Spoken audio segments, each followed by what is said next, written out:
Hey, I'm DirtyGardenTool, also known as DGT, and today I'll be ranking and explaining horror genres. I think this is a good starting off point for this channel, and something I can reference back to when talking about horror media. There's a ton of genres out there, and some are not the same as others, say like found footage, which is more so how a movie is portrayed rather than the subject of the movie, which is what I'm trying to focus on here. I also want to cover what kind of evils you can expect to find in said genre, and what fears this genre is typically trying to feast upon. There's a lot to cover here though, so let's cut in. There is no better genre to start with than slasher, possibly the most popular genre of them all. Slasher usually refers to a singular killer whose identity is unknown, which is funny considering that the biggest franchises like Friday the 13th, aside from 2 movies, Nightmare on Elm Street, Halloween, aside from the 3rd movie, and Child's Play all have the same killer and no mystery element to them. Things that stick more closely to this definition are series like Scream, I Know What You Did Last Summer, and holiday-related movies such as Thanksgiving, Hard Eyes, Valentine, My Bloody Valentine 3D. You get the point. There's a lot of Valentine-related slashers. But this genre tries to prey upon the idea of distrust between friends, the very real idea that someone close to you could be the killer, which leads to the kinds of villains that inhabit this genre. There are typically those looking for revenge against whomever wronged them, and if not them, then those who fulfill the archetype of those who wronged them. Don't ask why Jason was in New York or space, and some of these are sadists who do it for the love of the game, or just act out as imitators of the original. I'll give this an S for slasher, and because I'm willing to watch just about any slasher movie realistically. The next category I want to talk about is creature feature, whether it's classics like Jaws or Alien, or on-running series like Jurassic Park and Predator. This is a bit more of an umbrella category, but this genre tends to put into question, what if we're not as high up on the food chain as we would like to think ourselves to be? What if we were the ones to be hunted? In a classical sense, werewolves and vampires are also included, but many tend to separate these two creatures from the genre, given how large they have grown in pop culture. Villains in this genre typically don't have ulterior motives, while the Yujita from Predator often hunt for sport. It's typically also a rite of passage for them, while for others it's more so a matter of survival for them rather than maliciousness. There's a subsection of creature feature known as kaijus like Godzilla, which has a lot more subtext based around World War II and nuclear weapons and the industrialization era. Those are typically outliers of this genre though. As for werewolves, it is usually symbolic of man's inability to maintain some sort of inner savagery within them, turning them more into a beast that they cannot control.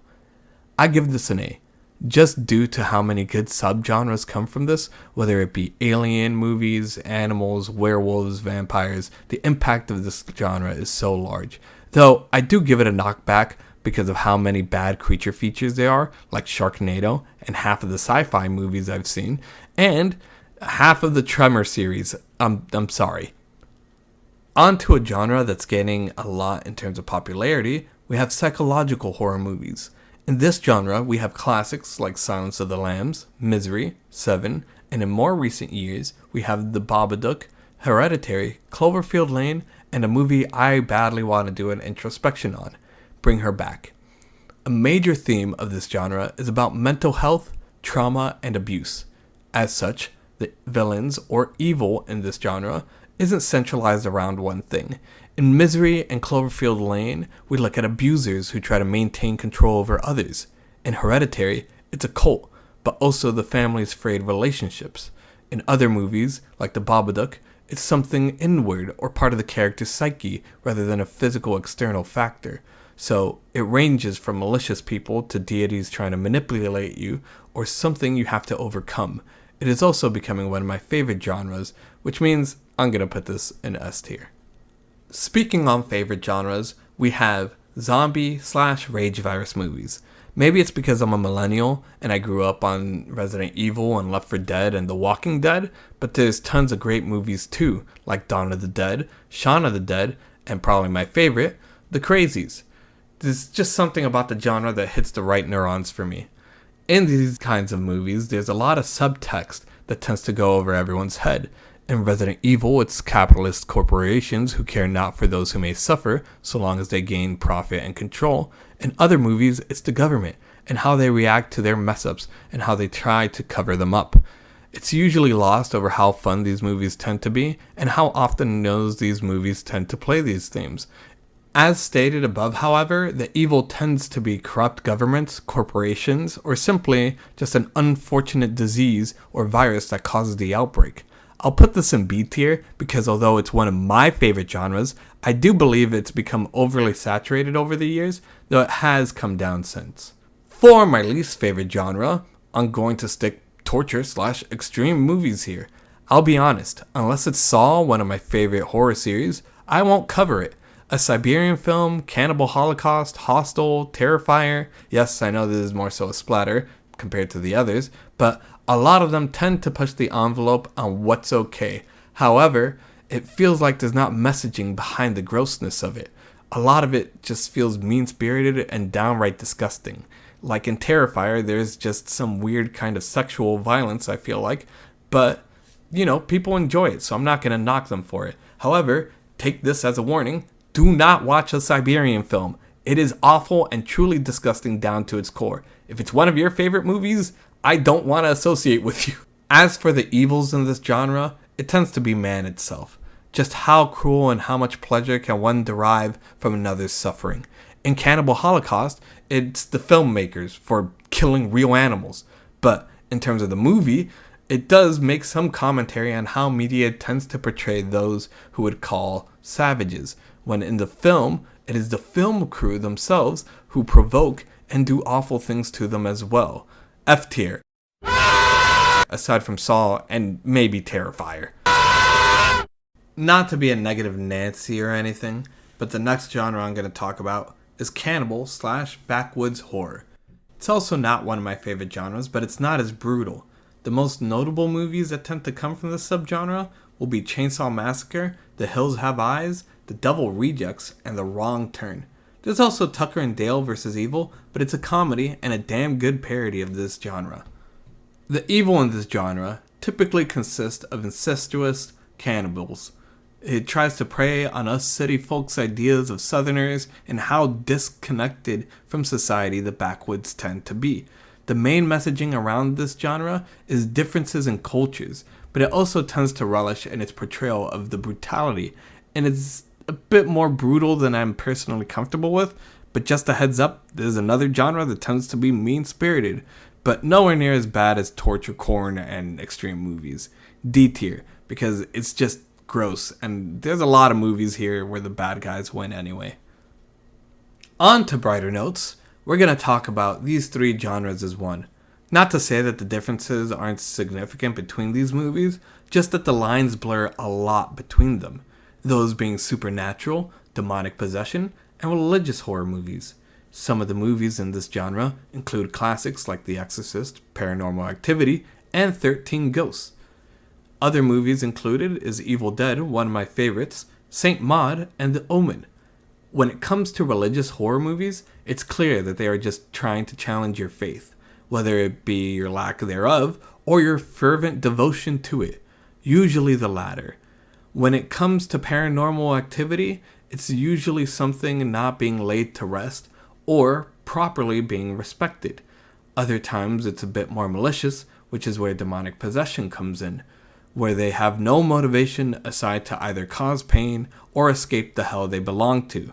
I will rank these individually though, based on my preference. So C for religious and supernatural, mostly because religious movie overplay the whole deity who turned out to be evil bit, and supernatural because it relies too much on jump scares.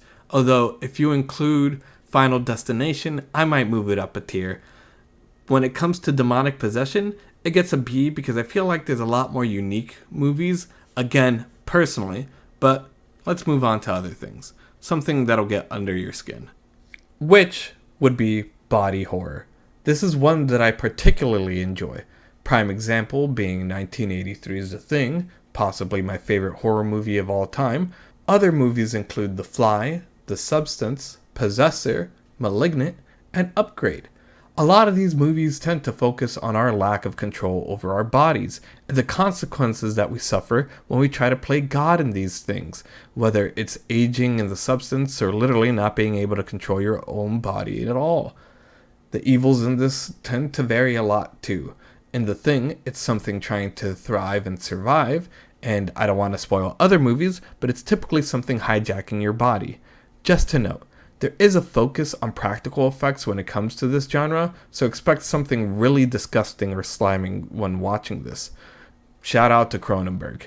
Easy S tier. The next genre I want to talk about is home invasion, best represented by The Strangers, You're Next, The Collector, Panic Room, Hush, and technically Don't Breathe. This genre tries to feast on your fear of turning what was once considered a safe space into something you must defend or survive in. The evils of this genre usually being humans who are simply sadistic, like in The Strangers, Hush, and The Collector. It's meant to give a feeling of randomness or lack of reasoning, something more real or something you'd see in the news, something that could happen to you. I'm going to give this an A tier because although some characters make frustrating decisions, it's very hard not to root for the main character and seeing them actually thrive in these situations, like in You're Next, possibly one of my favorite home invasion movies. Lastly, I will cover cosmic horror. Inexorably tied to H.P. Lovecraft, you can expect to find movies like Bird Box, Beyond the Black Rainbow, and The Mist. There's a lot of body horror you can find in here as well, such as previously mentioned The Thing and Annihilation. These movies tend to challenge your understanding of things, or just present things that are so far beyond understanding that it refuses to show you it at all. It is simply not the unknown, but the unknowable. It gets hard to define the evils of this genre. Like in Bird Box, are the entities trying to turn everyone crazy, or is it just a side effect of their presence?